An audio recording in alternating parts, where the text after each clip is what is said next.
Photo electric effect. So photo electric effect நம்மள என்ன? So okay, இப்போ ஃபோட்டோ பார்த்து என்ன தெரியுதுன்னா ஃபோட்டோ எலக்ட்ரிக் அப்படி பிரிச்சுவோம். இப்போ எலக்ட்ரிக்னா எலக்ட்ரான்ஸ் அப்படி வச்சுப்போம். ஃபோட்டோ இப்போ ஃபோட்டோனா ஒரு லைட் ஃபோட்டான்ஸ் அந்த மாதிரி. இப்போ ஃபோட்டோ எஃபெக்ட்னா இப்போ ஒரு ஏதாச்சும் ஒரு மெட்டல் சர்ஃபேஸ் எப்படி இருக்குன்னு வச்சுக்கோங்களேன். ஒரு மெட்டல் சர்ஃபேஸ் இருக்கு, அந்த மெட்டல் சர்ஃபேஸ்ல ஏதாச்சும் ஒரு லைட் கொடுக்குறீங்க, அதான் ஃபோட்டான்ஸ். இப்போ ஏதாச்சும் லைட் படுது மெட்டல் சர்ஃபேஸ் மேல, இந்த லைட் பட்ட உடனே அந்த எலக்ட்ரான்ஸ்ல எஜெக்ட் ஆயிடும்.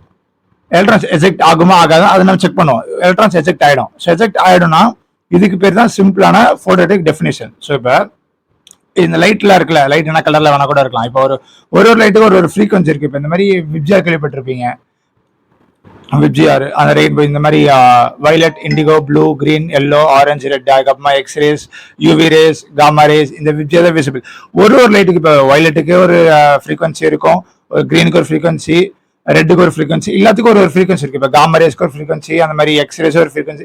இல்ல அந்த ஃப்ரீக்வன்சி பேஸ்டாக தான் இந்த எலக்ட்ரான்ஸ் எஜெக்ட் ஆகுமா எஜெக்ட் ஆகாதான் நம்ம செக் பண்றது. ஸோ இப்போ ஓகே, ஏதாச்சும் ஒரு மெட்டல் சர்ஃபேஸ் தான் இது ஒரு மெட்டல் சர்ஃபேஸ் தான். இப்போ ஒரு ஆல்கலி மெட்டல்ஸ் எடுத்துப்போம், lithium, sodium, potassium, rubidium, caesium. So okay, இந்த மெட்டல்ஸ்லாம் இருக்குல்ல, இந்த மெட்டல்ஸ் கடைசி ஆர்பிட்டல்ல ஒரு எலக்ட்ரான் இருக்கும். கரெக்டா? இது nucleus. First orbital, second orbital, third orbital, fourth orbital, அந்த மாதிரி கடைசி ஆர்பிட்டல் எலக்ட்ரான் சுத்திட்டே இருக்கு. இதுல இப்ப கிடைச்ச ஒரு எலக்ட்ரான், இங்க 8 எலக்ட்ரான், இங்க 8 எலக்ட்ரான், இங்க 8 எலக்ட்ரான், இங்க ஒரு எலக்ட்ரான் சுத்திட்டே இருக்கு. இப்ப அந்த லைட் பட்ட உடனே இந்த எலக்ட்ரான் எஜெக்ட் ஆயிடும். ஓகே, சிம்பிளா அது இந்த எலக்ட்ரான் எஜெக்ட் ஆகுமா ஆகாதுன்னா இந்த ஃப்ரீக்வன்சி நம்ம கண்டுபிடிக்கிறது. ஒரு ஃப்ரீக்வன்சி, அதுவே நியூ. புரியுதா? ஃப்ரீக்வன்சிக்கு நியூ நம்ம சொல்லியிருப்பான்ல. சரி, அந்த எஜெக்ட் ஆனதுக்கு அப்புறமா அந்த எலக்ட்ரான் எவ்வளவு ஸ்பீட்ல போகும், அதுக்கு ஒரு எனர்ஜி வந்துடும். இப்போ நீங்க ஒரு லைட் கொடுக்குறீங்க, அந்த எலக்ட்ரான் எஜெக்ட் ஆகுதுக்கப்புறம் அந்த எலக்ட்ரானுக்கு எனர்ஜி கெயின் ஆயிடுச்சு. அந்த அதான் ஒரு ஃப்ரீக்வன்சி அப்சர்வ் பண்ணதுக்கு அப்புறமா எனர்ஜி கெயின் ஆகும். அப்போ சொல்லியிருந்தேன்னா இந்த ஃப்ரீக்வன்சி கெயின் ஆனதுக்கு அப்புறமா எலக்ட்ரானுக்கு எனர்ஜி வந்து எனர்ஜி என்ன? Kinetic energy of mv square. அந்த எலக்ட்ரானோட மாஸ் அதுக்கப்புறமா எவ்வளோ ஸ்பீட்ல போகுது. ஸோ சிம்பிளா இதுக்கு பேர் தான் இப்போ ஆஃப் mv ஸ்கொயர். இதுதான் கைனடிக் எனர்ஜி. அது கெயின் ஆயிட்டு வெளியில போயிடும். புரியுதா? அதுக்கப்புறமா இப்ப நான் சொன்ன ஒரு குறிப்பிட்ட ஃப்ரீக்வன்சி கொடுத்தாதான் அந்த எலக்ட்ரான் வெளியில ஆகும், எலக்ட்ரான் வெளியில வராது. ஸோ அதுக்கு பேர் தான் த்ரெஷோல்ட் ஃப்ரீக்வன்சின்னு சொல்லுவாங்க. அது நியூ நாட்.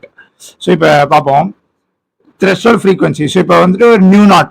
இப்ப குறிப்பிட்ட ஃப்ரீக்வன்சி, இப்ப 400 ஃப்ரீக்வன்சி கொடுத்தாதான் அந்த எலக்ட்ரான் எஜெக்ட் ஆகுது. இப்போ ஒரு மெட்டல் சர்ஃபேஸ் இப்போ ஒரு 400 ஃப்ரீக்வன்சி கொடுத்தாதான் எஜெக்ட் ஆகுது. இப்போ நீங்க 396 தான் அந்த லைட் இருக்கு, அப்ப எஜெக்ட் ஆகுமா? எஜெக்ட் ஆகாது. ஸோ புரியுது? அப்ப வந்துட்டு எஜெக்ட் அப்ப அந்த எலக்ட்ரானோட எனர்ஜி 0. அப்ப கைனடிக் எனர்ஜி 0. எலக்ட்ரான் எஜெக்ட் ஆகல. சரி, இப்போ அதே 400 ஃப்ரீக்வன்சி அந்த மெட்டல் சர்ஃபேஸ்க்கு தேவை, அந்த எலக்ட்ரானுக்கு தேவை அஜெக்ட் ஆகிறதுக்கு. இப்போ நீங்க அந்த லைட்டை 450 கொடுக்குறீங்கன்னா கண்டிப்பா எஜெக்ட் ஆயிடும்ல, ஏன்னா அதிகமா இருக்கு. ஸோ இதான் சிம்பிளான பேசிக் கான்செப்ட் இந்த மாதிரி. அப்ப கைனடிக் எனர்ஜி கண்டிப்பா இருக்கும். ஸோ இப்போ ஃபார்முலாக்கு வருவோம். இப்போ எனர்ஜியோட ஃபார்முலா h நியூ. கரெக்டா? இப்ப த்ரெஷோல்ட் எனர்ஜி அதான் சொன்னல, இப்ப குறிப்பிட்ட ஃப்ரீக்வன்சி அதுக்குன்னு தனியா ஃப்ரீக்வன்சி இருக்கு. அதுக்கு மேல கொடுத்தா எஜெக்ட் ஆகும், கீழே கொடுத்தா எஜெக்ட் ஆகாது. ஸோ h நியூ நாட் அதுக்கு பேரு. புரியுதா? சப்போஸ் அது எஜெக்ட் ஆயிடுச்சுன்னா கைனடிக் எனர்ஜி வந்துடும் எலக்ட்ரானுக்கு. So plus half mv square. So h nu is equals to h nu naught plus half mv square. So இப்போ ஓகே, இப்போ நீங்க 400க்கு அதே 400 கொடுத்தீங்கன்னா h கான்ஸ்டன்ட், அந்த நியூ நாட் சேம் ஆயிடும்ல. அப்ப இது கேன்சல் ஆனதுக்கு அப்புறமா கைனடிக் எனர்ஜி 0வா இருக்கும். 0 வந்து எஜெக்ட் ஆயிடும், ஆனா அதுக்கு ஸ்பீட் இருக்காது. சிம்பிளா இப்ப இது வந்துட்டு 396 இருக்கு, இது 400 இருக்கு. அதாவது த்ரெஷோல்ட் அதிகமா இருக்கு, நீங்க கொடுத்தது கம்மியா இருக்குன்னா மைனஸ்ல எப்படி ஒரு கைனடிக் எனர்ஜி இருக்கும்? இருக்க முடியாதுல்ல, அதனால எஜெக்டே ஆகாது. ஆனா 400 ஈக்குவல்ஸ் 400. இப்ப சேமான ஃப்ரீக்வன்சிக்கு சேமா கொடுத்தீங்கன்னா எஜெக்ட் ஆயிடும், ஆனா அதுக்கு எலக்ட்ரான்ஸ் அந்த ஸ்பீடு அதுக்கு இருக்காது. சிம்பிளா கான்செப்ட் புரிஞ்சுச்சா? Threshold frequency, threshold energy h nu naught, நீங்க கொடுத்திருக்க எனர்ஜி h நியூ அந்த லைட். அதுக்கப்புறமா எஜெக்ட் ஆயிடுச்சுன்னா ஆஃப் mv ஸ்கொயர். ஃபார்முலா என்ன? h nu is equals to h nu naught plus half mv square. இப்போ ஒரு ஃபார்முலாக்கு வரும், இப்போ ஒரு சம்முக்கு வருமா? இப்போ நான் சம் சொல்றேன் பாருங்க. photon of wavelength 5000 Armstrong. photon of wavelength நீங்க அதை கொடுக்குறீங்க lambda 5000 Armstrong. Strikes a metal surface, metal surface strike ஆகுது. the work function தான் the threshold h nu naught, threshold energy and the work function தான். புரியுதா? the work function of the metal being 2.2 electron volts. 1 electron volt is equals to 1.6 into 10 power minus 19 joules. இது நான் பல வீடியோல சொல்லியிருந்தேன், இதெல்லாம் ஞாபகம் வச்சுக்கணும். Okay, the calculate the energy of the photon and electron. So calculate energy of the photon. So if energy of the photon E is equal to h nu la, agama E is equal to hc by lambda la. So h na 6.6 into 10 power minus 34 joule second into 3 into 10 power 8 meter per second by lambda na 5000 into 10 power minus 10 meters. Correct? இது energy கிடைச்சிடும். இது குறிப்பிட்ட energy. இது எவ்வளவு வருதுன்னா இது calculate பண்ணா உங்களுக்கு எனர்ஜி கிடைச்சிடும். அது எனர்ஜி உங்களுக்கு ஜூல்ஸ்ல கிடைக்கும். அந்த ஜூல்ஸ் வந்துட்டு நீங்க எலக்ட்ரான் வோல்ட்ஸை கன்வெர்ட் பண்ணணும். கரெக்டா? கன்வெர்ட் பண்ணும்போது divide by 1.6 in 10 power minus 19 நீங்க போடுவீங்க. அதுவும் உங்களுக்கு எலக்ட்ரான் வோல்ட்ஸா கிடைச்சிடும். சிம்பிளா இதான் ஃபர்ஸ்ட் क्वेश्चन கேட்டிருக்காங்க. இப்போ செகண்ட் கேக்குறாங்க the kinetic energy of the emitted photon. the kinetic energy உங்களுக்கு அது threshold என்ன? threshold வந்துட்டு 2.2 எலக்ட்ரான் வோல்ட். நீங்க அந்த நம்ம கொடுத்திருக்க எனர்ஜி எப்படி கால்குலேட் பண்ணும்போது உங்களுக்கு என்ன வரும்னா 2.475 electron volts.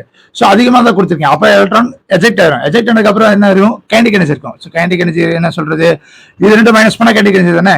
So 0.275 electron volts is equals to kinetic எனர்ஜில. கைனடிக் எனர்ஜி எலக்ட்ரான் வோல்ட்ஸ் ஜூல்ஸை கன்வெர்ட் பண்ணிக்கலாம். அதுவா கைனடிக் எனர்ஜி கிடைச்சிடும். சிம்பிளா இதனால தான் கேட்பாங்க. ஸோ இப்போ தேர்ட் கொஸ்டின் வருவோம். The velocity. ஸோ இப்போ kinetic the velocity of the photo electron. So electron வெளியில வந்துருச்சு. அது எவ்வளவு வெலாசிட்டியில இருக்கு? எவ்வளவு வெலாசிட்டி இருக்கு பார்க்கணும்ல. So half M V square is equals to இப்போ நீங்க இந்த எலக்ட்ரான் வோல்ட்ஸை ஜூல்ஸ் கன்வெர்ட் பண்ணீங்கன்னா உங்களுக்கு 4.4 into 10 power minus 20 ஜூல்ஸும் கிடைக்கும். So mass of electron 9.1 into 10 power minus 31 kg தானே. இது நீங்க மாஸ் இங்க போட்ட உடனே இந்த ஜூல்ஸை வச்சு இந்த வெலாசிட்டி கண்டுபிடிச்ச மாட்டீங்க. கிடைச்ச வெலாசிட்டி தான் கிடைக்கும் 3.11 into 10 power 5 meter per second. இந்த சிம்பிளா தான் கொஸ்டின்ஸ் கேட்பாங்க. என்ன நீங்க ஒரு எனர்ஜி கொடுக்குறீங்க, அதுக்கு நீங்க அந்த பாண்ட் பிரேக் பண்றதா சிம்பிளா பாண்ட் பிரேக் பண்றதுக்கு ஒரு எனர்ஜி இருக்கும். அதோட அதிகமா கொடுத்தீங்கன்னா எலக்ட்ரான் வெளில வந்துடும், அதுக்கு எனர்ஜி இருக்கும். சிம்பிள். இதுதான் போட்டோ எலக்ட்ரிக் எஃபெக்ட். அதுக்கப்புறமா அட்டமிஸ்ட்ரி இதோட முடியுது. அதுக்கப்புறமா நான் நாளைக்கு அடுத்தடுத்த வர வீடியோஸ்ல கண்டிப்பா PAQs for atomic structure sums full problem சொல்லி பத்தி போட போறேன் இனிமே. ஸோ ஸ்டே டியூன், பார்ப்போம்.